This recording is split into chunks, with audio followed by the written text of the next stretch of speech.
In recent years, the Nigerian judiciary has become a spectacle of intense scrutiny as the search for justice appears more elusive, no thanks to the high level of interference by external forces and the perception of corruption allegedly perpetrated by some members of the hallowed bench. In October 2016, under the guise of exposing corrupt judges, the homes of some judicial officers were invaded by the officials of the Department of State Security Services, DSS, in such a Gestapo manner never before witnessed in the country's history. None of those judicial officers have up till date been successfully prosecuted. That, to many, was the beginning of what would later become a predictable pattern of assault, not just on individual judges, but the institution of the judiciary itself.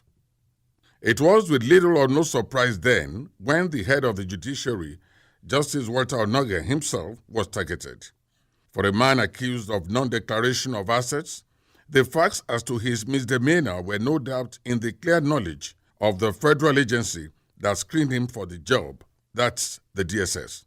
It was therefore within the powers of the All Progressives Congress-led executive, headed by President Muhammadu Buhari, to stop his 2017 appointment based on the said facts. But 2 years after his appointment, with just a month to a general election, with obvious judicial fallouts, an alleged old sin was exhumed, and in the most brazen and unconstitutional manner, the judiciary suffered yet another executive battering amidst widespread condemnation both locally and internationally. But if the judiciary has over the years been a victim of external assault, the most unconscionable damage to its independence and integrity will be that which is self-inflicted or allowing itself to be a willing participant of its own misfortune.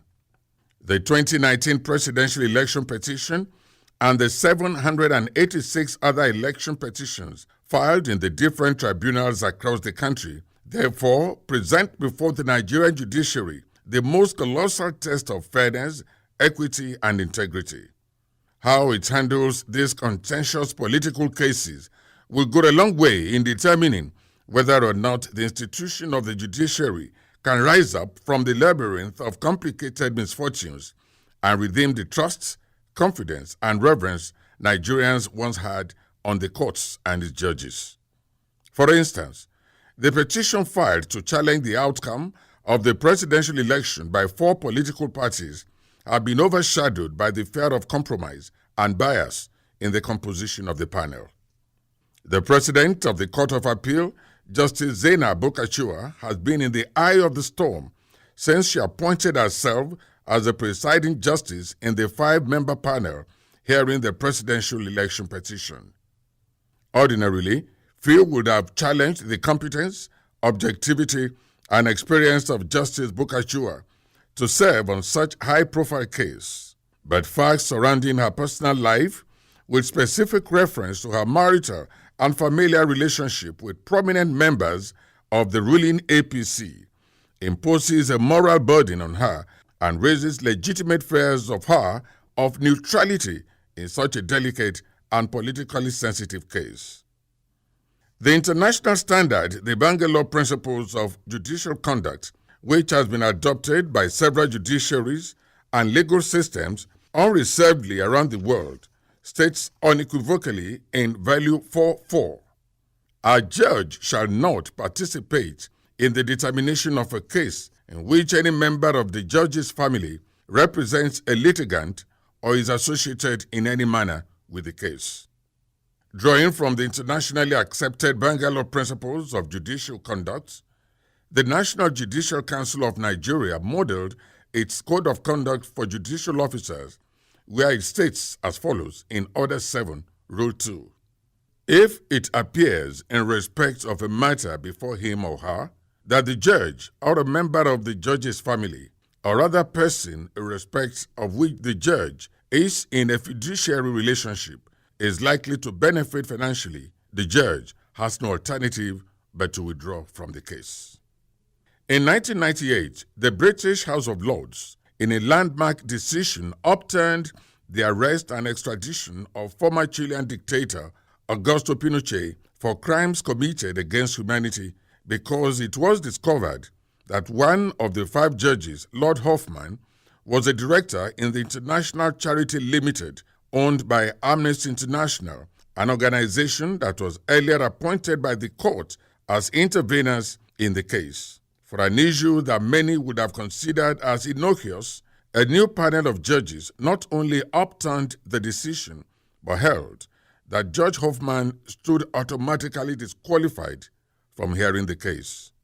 Such is the sensitivity to which a reasonable suspicion or likelihood of bias is, as it goes to the root of justice itself, which is the right to a fair hearing or fair trial as captured not just in the United Nations Declaration of Human Rights, but also in Chapter 4 of the Nigerian Constitution as amended and captioned as Fundamental Human Rights.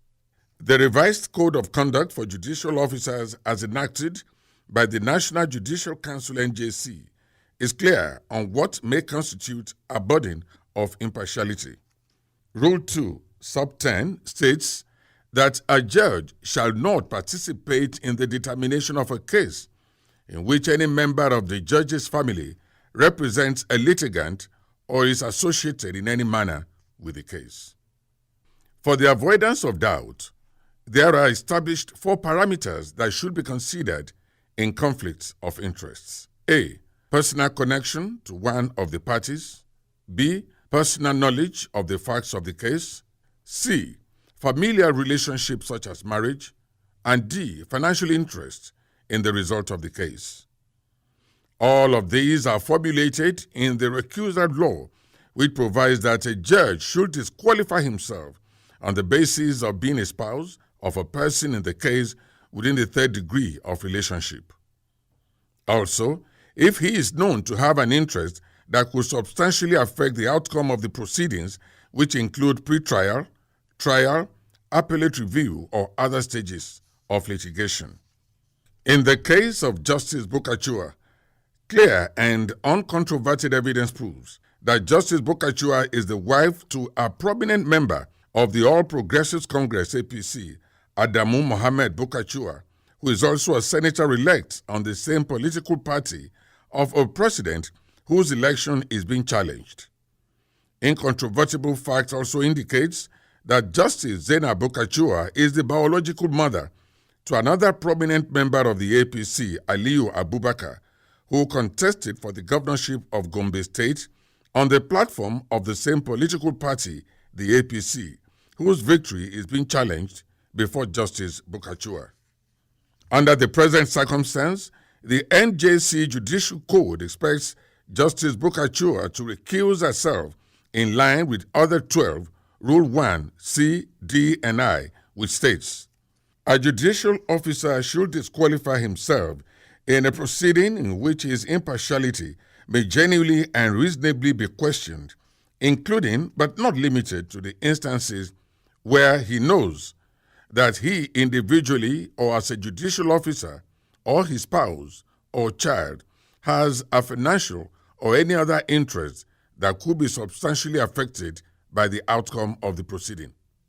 He or his spouse or a person related to either of them or the spouse of such person is a party to the proceedings or an officer, director, or trustee of a party. The demand for a judicial officer of her status to honorably step aside couldn't have been more persuasive. We hold the view that ordinarily, Justice Bukachua should not have waited until the issue of the likelihood of bias is raised against her before taking steps to recuse herself. In fact, she should not have listed herself as a member of the Presidential Election Petition Panel in the first place, not to talk of appointing herself as the presiding officer. Will the ordinary man on the street perceive her to be a fair arbiter? Irrespective of her judicial oath to do justice to all manner of men without fear of favor, would Justice Bukachua not be putting herself in a position of possible compromise in a case seeking to discredit the election victory of the political party of her husband and son? It is our firm opinion that in order to save the Court of Appeal and by extension the Nigerian judiciary, the dilemma of a further deepening of loss of confidence, Justice Zainab Bukachua, in the light of what have so far been disclosed and clear provisions of the Code of Conduct for Judicial Officers, should honorably resign her membership of the Presidential Election Petition Panel forthwith, and any other matter that may call her integrity and objectivity into question. And in line with the tradition of hierarchy in the judiciary, the next most senior justice of the Court of Appeal should be appointed to preside over the presidential election petition.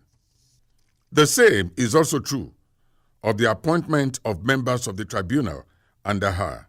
Indeed, all the panels constituted by her should be reviewed. With the judiciary as the final hope of the common man, this is just the perfect opportunity to do the right thing, stay on the path of principle, morality, law, and justice. It will be traumatizing for the vast majority of Nigerians who yearn for justice and who passionately sympathized with the judiciary over the various attempts to undermine its independence and who demanded for it to use every opportunity to internally cleanse and reassert itself if it fails to take deliberate steps to erase the unfortunate stains on the pages of its history. Like they say, it is only by so doing that justice will not only be done, but seen to be done.